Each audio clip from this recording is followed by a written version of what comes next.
Penguin Random House Audio presents The Abstainer by McGuire. Read for you by John Keating. Chapter 1.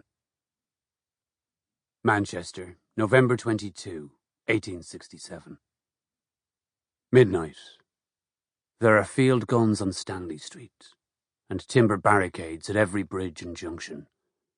Bright flames from a dozen watchfires glint orange off the black and boatless Irwell.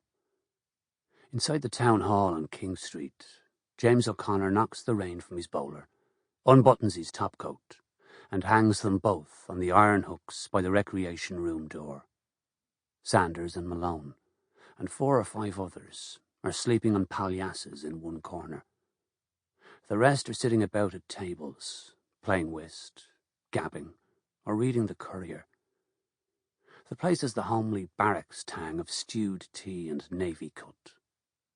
There is a rack of Indian clubs and medicine balls gathering dust by the left-hand wall, and a billiard table covered over with planking in the centre. Fazzackerly, the duty sergeant, notices him and nods. "Anything?" O'Connor shakes his head. "There'll be someone shows himself eventually," Fazzackerly says. "Some daft bastard full of ale. There's always one. You wait and see." O'Connor pulls a chair across and sits himself down. Fazzackerly half fills a dented metal teapot with scalding water from the urn and swirls it twice. "I'm the only Irishman awake this side of Kingstown," O'Connor tells him. "All the others are safe in their beds, doing as the priests advised and staying well away. I thought your Fenian boys didn't pay too much attention to the Monsignors." "They pay attention when it suits them," he says, "much like the rest of us." Fazzackerly nods, allows himself a smile. His face is a bristled mass of lines and planes. His eyebrows are unkempt, and his greying hair is scant and greasy. If it wasn't for the incongruent brightness of his pale blue eyes, more like the eyes of a newborn babe or a china doll than of a man past 50, he might look exhausted, gone to seed. But, as it is, he presents, even at rest, an impression of half-amused readiness, vigour even.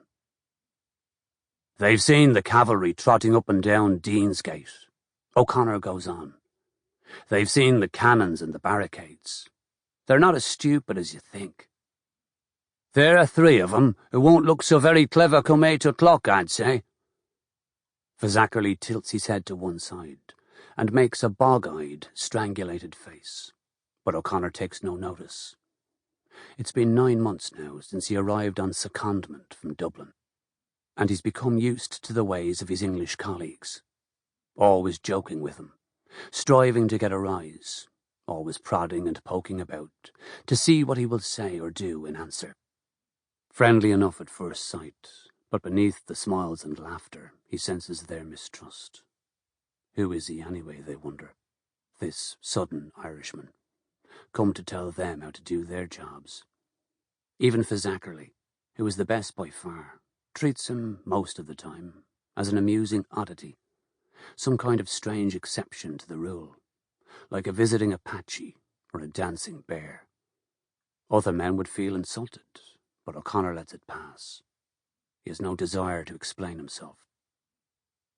It is much simpler and easier sometimes, he thinks, to be misunderstood. "Maybe he asked to see you as soon as you got back," Fazzackerly says, straightening himself. "He's up with Palin now.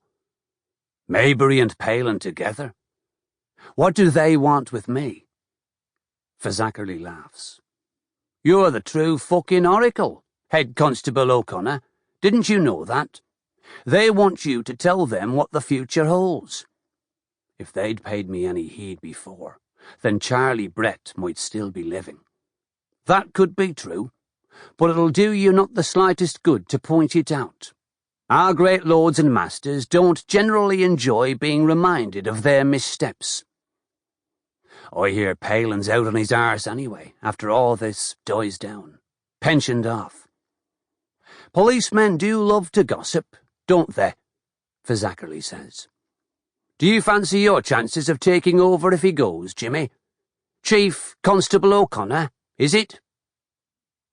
Fizzackerly snorts at the idea, as if he has just made a great joke. O'Connor finishes his tea, tugs down his waistcoat, and politely advises the duty sergeant to bugger off. Upstairs, he listens for a moment at the office door.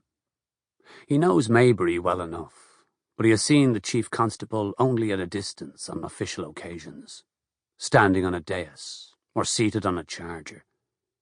Palin is a short, soldierly-looking man, and, in public at least, rigid and a little twitchy.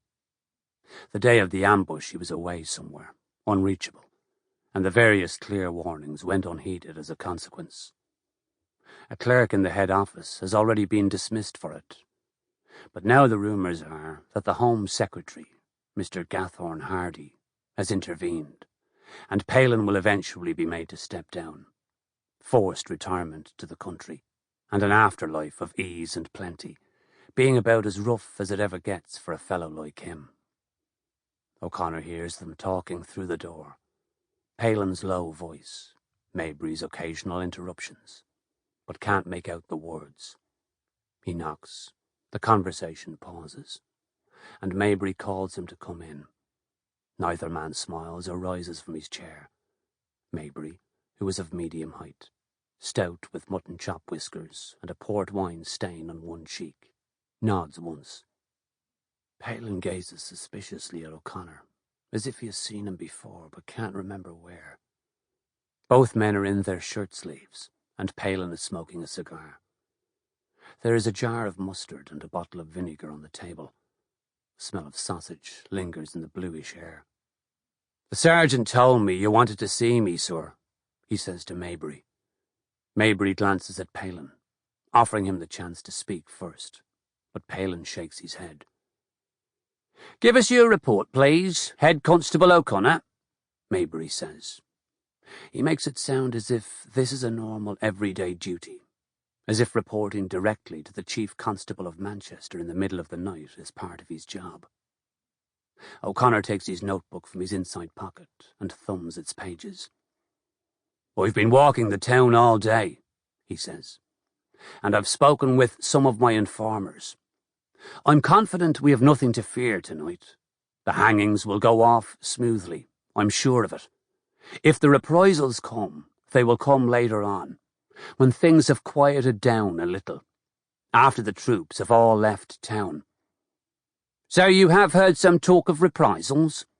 Oh, there's plenty of talking, sir, as there always is. But it's nothing we need to take too seriously for now. The Fenians are frightened of us, then, Palin says lightly, as if the conclusion is obvious. Our show of force has worked as we expected. For now, sir, yes, O'Connor agrees.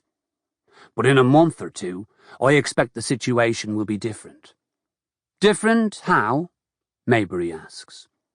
The executions will provoke anger. There is already a strong belief that the sentences are unjust, that Sergeant Brett's death was manslaughter at worst, not murder. When the 3 men are hanged, then others who were on the outskirts of the Brotherhood will likely be drawn closer in. The Manchester circles may end up larger and stronger than they were before. Palin frowns at this and sits up straighter in his chair. I don't follow that reasoning, he says. You seem to be suggesting that a severe punishment might actually serve as an encouragement to others to commit a similar crime. How could that ever be the case? What is the sense? O'Connor glances at Maybury for help, but Maybury merely raises his eyebrows and smiles blandly back. If you create martyrs, sir, then that is a powerful thing. Martyrs? Palin says. These men are not martyrs. They are common criminals. They killed a policeman in cold blood. I agree, sir, of course. But that's not the general opinion in the Irish parts of town. Then the general opinion makes little sense to me. Are your countrymen really as foolish as all that? He says. Will they never learn that? Sample complete. Ready to continue?